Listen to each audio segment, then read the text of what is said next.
So hello mga ka-chillax, welcome to my YouTube channel. Kung bago pa sa aking YouTube channel, don't forget to like, comment, and subscribe. So ito, nagbabalik na naman tayo sa Moretti. Ang maganda ngayon, sa pagbibisita ko ngayon, may nakita ko parang hanap buhay van or shall I say, cargo van. Kaya wag na tayo patupik-tupik pa, let's go. Ito na naman si Sir Neil, aking best friend. Tama! Tama! Sir Neil, mukhang kakaiba naman ang ating featured EV ngayon. Ano bang pagkakaiba nito? Kaya pang negosyo naman mga ka-chillax, no? Marami naghahanap actually niyan, sir, mga pang-negosyo. Nagtatanong sa akin. Ay, maganda. Ito yung aming Mugano, no? Mugano cargo van ang tawag namin dito. Cargo van. Minivan, ano? Ito po ay talagang ano to, maganda to sa mga yung mga parcel na pan-deliver, no? Kasi mamaya makikita natin yung sa gitna, no? Wala ho itong upuan. Pag binuksan natin yung sliding door, no? Ay talagang open lang siya. So maganda siyang paglagyan ng mga box, yung mga parcel na pan-deliver. And at the same time, compatible din to sa mga ambulance car. Pwede din. Di ba? Pwede ho sa mga ambulance car. Medyo tailor fit na siya. Lalagyan mo na lang ng gamit kasi wala na siyang upuan sa gitna. Kaya maluwag, no? Kaya maluwag po siya, no? Ayan. Ito po, ang layo ho nito ay 300 km ang range po, no? At ito po ay tumatakbo ng 80 km per hour. Wow, mabilis-bilis din. Medyo malayo na at mabilis din. Acceptable niya yung speed, no? Sir, ito ba expressway legal? Yes, expressway legal na to. Kasi lampas na siya sa threshold ng speed, which is 60 kilometers. Ayun. 80 ito, no? So pwede na, sir, pagka ganun. Ito po ay 2-seater van, ano? 2-seater van. Kasi nga yung likod, wala akong upuan yan. Yung EV natin, ay gumagamit din po ng 2 port, no? Ito po yung una, sa harap. Yung fast charging port niya, no? Ito po ay meron ko po kayong na-tsempohan na gasoline station na may fast charging port. Kung galing po kayo sa Lobat, 2 hours po puno na po ito. Wow, bilis, no? At yung isang normal port natin, which is andito.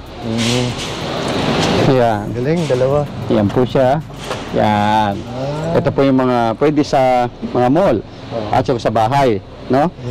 Yan, pwede po yan. Ito naman po, sa ganito, kung galing po kayong Lobat, mga 12 hours po. 12 hours. Bago mapuno po.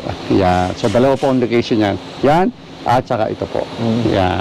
Tapos yung gulong nito, ito po gumagamit ng 14 na gulong. Ayun, no? 14. 14 ang ano niya, ang size ng ano niya, gulong niya, ang nakarim. Sliding ano siya, no? Sliding ho yan. Pag binuksan niyo po, luwag, no? Nakita niyo po. Grabe. Open na open hanggang likod, no? Luwag. So, sa mga nagninegosyo dyan na pang delivery, no? Yung mga pang Shopee, yan, sakto. mga partner ng Shopee, yung mga subco na partner ng Shopee, i-consider nyo ito. Electric vehicle po. Alam naman natin, mga ka-chillax, pag ang business natin ay gaya ng mga Shopee delivery, ang dinideliveran mo, malapit lang. Usually, sa isang mga lugar din lang, no? So, very, very effective. Ito pala, sir, kanina, no? Pwede rin kahit ambulance, no? Pwede, ano to, no? Fit din to sa magiging ambulance car, no? And of course, dual sliding door to. Dual sliding door, ayun. Parang ano, no? Parang L3. Yes, parang L300, ano? Kaya, fit na fit pang negosyo, bagay na bagay sa mga pang negosyo. Ayan. Saan nababuksan ba yung likod? Tingnan natin.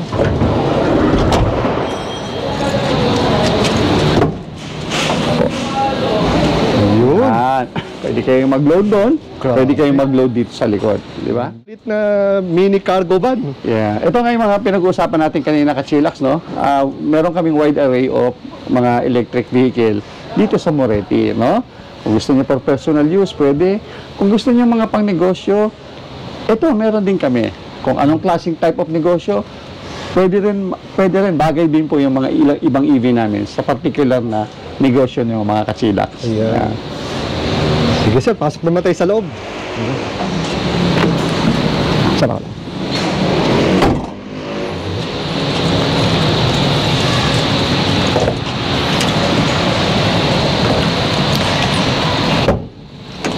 So, ito mga ka-chillax sa loob naman, no?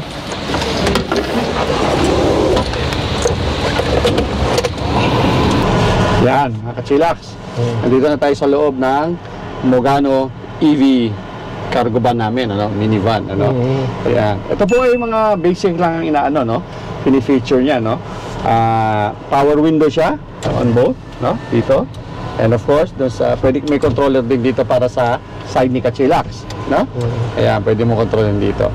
At syempre, dito naman sa gitna, yung mga usual controller niya, yung aircon, which is napakalaga, no? Yan, napakalamig din, no? Lamig, ito yung controller ng aircon. Ito yung radyo, hininahan ko lang, no? Ayan, ito Tapos nandito naman yung pinaka-panel niya, no? Colored. Yan, currently yan ang pinaka-battery niya. Meron siyang 54%, no? Makikita mo dyan na 54% na battery left, no? Ayan. At kaya nyo tumakbo ng 135 kilometers base dun sa natirang battery level niya at 54%. Ang cambio nito, Kachilax, iniikot na rin, ano? Na, pwede kang mag-reverse, drive, at saka eco mode, no? Then, dito, meron kang charging. Gusto mo mag-charge, USB. No? Meron din itong 12 volts na lighter, no? Ayan. So, yun yung pinaka-basic operation niya dito. May glove compartment din dito, no? At dito sa baba, meron doon additional glove. May ano pa, may lagayan pa dito. Ayan. At maganda rito, aircon. Oo, aircon. Lakas na aircon. Pang negosyo siya. Komportable po yung magdadrive, no? Kasi alam naman natin, may mga negosyo din na ang mismo nagdadrive, yung may-ari din. Lalo na yung mga delivery partner ni Shopee, no? O ni Lazada. Ayan, may mga sariling sasakyan yan. Yun mismo ang ginagamit nila, sila ang nagdadrive. Kaya mahalaga rin po na may aircon. At ang kagandahan nga nito, wala kayong gasolina, wala po kayong change oil, correct, wala po kayong coding. Yun. Malaking bagay po yan. Lalo na ginagamit natin sa pangnegosyo ang sasakyan. Walang pahinga. Kumbaga, na ma-maximize mo buong week yung van mo. Itong van mo na itong Mogano EV van mo, no? Yeah. Malaking bagay yan. Malaki po ang matitipid nyo. So yun, sir, pinakakantay ng lahat, sir, yung presyo. Oo, ang presyo natin itong EV na to, Mogano EV natin is nasa 1,849,000. Pero mga Kachilax, ito po ay meron discount na 154,000 pesos. So ito yung makukuha nyo sa net cash price na 1,695,000. Ngayon, kung uhulugan nyo naman ito, meron ho kaming all-in down payment, no? 99,000 po ang down, no? Ang monthly nyo naman nasa around 34,000, no? At again, magagamit nyo na tong pang-negosyo na electric van na ang layo ho ay 300 kilometers again, at ang bilis po ay 80 kilometers per hour. Very acceptable sa pang-negosyo. Lamig na aircon, ha? Lamig po ng aircon. Lamig na aircon, no? Nararamdaman ko na. Yes. Diba? Tarik ng araw. Kahit hindi tayo nakatint, na? Walang tinto. Kanya init, eh. Nagnunupik ka yung aircon, lamig na, oh. Malaking bagay yan, Kachilax. Kasi nga, siyempre, pag mahapon tayong bumabiyahe, gamit natin pang-negosyo, diba? Hindi tayo masyadong pagod, no? Kasi nga, malamig yung aircon. Nakaka-recover tayo sa pagod dahil sa lamig ng aircon, no? Importante yan. So again, sir, maraming salamat sa pagpa-unlock. Alam ko, no? Bagong dating lang. Opo, bagong dating po ito. Wala pa ito 1 week, no? Wala pa. Wala pa 1 week, sakto-sakto lang yung dating mo, Kachilax. Kasi dahil after dito, sabi nga ni Sir Johnny, kukunin na daw to dahil medyo hindi pa nga to masyado planchado pa daw. Pero marami na kaming mga inquiry, no? Marami na. Kasi nga, electric car, pang negosyo, 'di ba? Yun ang common na nila. Malaki ang matitipid namin sa negosyo namin kung electric ang gagamitin namin. No? Kasi nga yung maintenance mo sa gas sa sasakyan, siyempre yung overhead mo kinakain pa niyan. Kaya marami na akong nagtatanong nito. So, mga Kachilax, mag-inquire lang kayo sa amin. Punta lang kayo dito sa Moretti, Philippines, 'di ba? Or tawagan niyo lang ako, text niyo ako si Neil, no? Ipa-flash ni Kachilax Well ang number ko dyan, ano? Okay, Kachilax Well, mag-inquire lang kayo. So again, sir, maraming salamat sa pagpapaunlak mo sa ating mga Kachilax, sir. Thank you! Salamat! Mogano.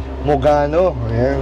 Close band. So close band, no? Ika ka, parang mga parang kang JRS, DHL. Yes. Parang ganito yung, parang ganito yung mga sasakyan nila, eh. Correct. Pero maganda dito sa feeling ko lang, ha? Dahil para first time ko nakahawak ng close band, eh. So yun, mostly, syempre, mga pick-up tayo, ganyan. Yeah, Ngayon, close band, Masarap ang magiging driver dito at saka pahinante kasi lakas ng aircon eh.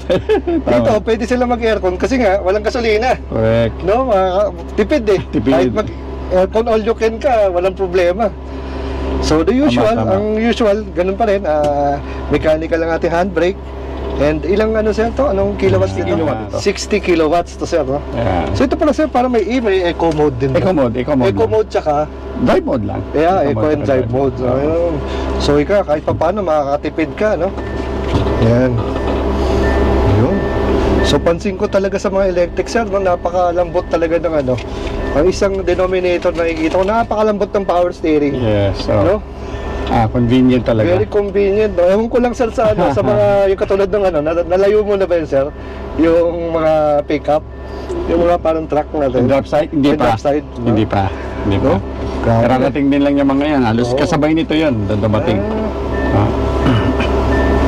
Yung sir, walang lang to, no? Walang reverse camera. Wala kasi siyang monitor. Wala siyang monitor, Wala itong siyang ating close monitor. van. So guys, estimate muna tayo ng likod kasi hindi nakikita yung likod eh. Kaya Tama. estimate. Yan. Pagalingan sa pagmamaneho. Yes. Yan. Ganda. Napakadaling i-maneho nito. Yun nga lang, kabisaduhin niyo yung haba nitong van. Oo, usually naman pag lagi mo ng gamit, magagamay mo na yung anggulo. Yeah. So very easy to use. And ang pinaka gusto ko katulad yung sa first part ng vlog natin sir, no? Ang luwag nung lagayan sa likod. Likod, oo. Diba? Grabe yung capacity doon. Laki-laki siguro yun sir, no? Malaki. Marami kang malalagay talaga. Marami kang malalagay doon. Panalo. Hindi nga sulit tong bilang panghanap buhay van, no? Ika nga investment. Magandang talaga. investment. Tama. No? Malaki ang matitipid mo in the long run sa gasoline expense mo. Yeah. Kasi at the end of the day, at the end of the month, ika-calculate ka ng mga yan eh. Mga maintenance mo, siyempre, ginagamit ito sa Tama. So ito mga kachilaks, no, ang Moretti Mogano. So ito ay isang mini EV cargo van kung saan may mga sliding door siya, kabilaan at pwede ring buksan sa likod. Kaya napakadali ang paglo-load and unload ng mga kargamento. Kung saan very useful to panghanap buhay at pang negosyo. Ang maganda pa dito, syempre ito ay electric, so tipid. Katulad nga sinabi ni Sir Neil, so madalas pagka nag-deliver ka, halos malapitan lang, di ba? Maya't maya hinto dito, hati doon. So itong range niya na 300 kilometers ay not bad na rin. Deliver na. So sa dulo ng video, lalagay natin yung address at contact number ni Sir Neil para kung meron kayong inquiries, tanong about EV at gusto nyo pa pumili ng mga ibang EV, ayun, tanungin nyo lang si Sir Neil. At syempre, mas maganda kung may time po kayo, ay bumisita po kayo sa Moretti. Dito lang po yan sa 1 Mercedes Avenue, dito lang sa Pasig. So till here, this is Well Esquila. Ride safe and God bless.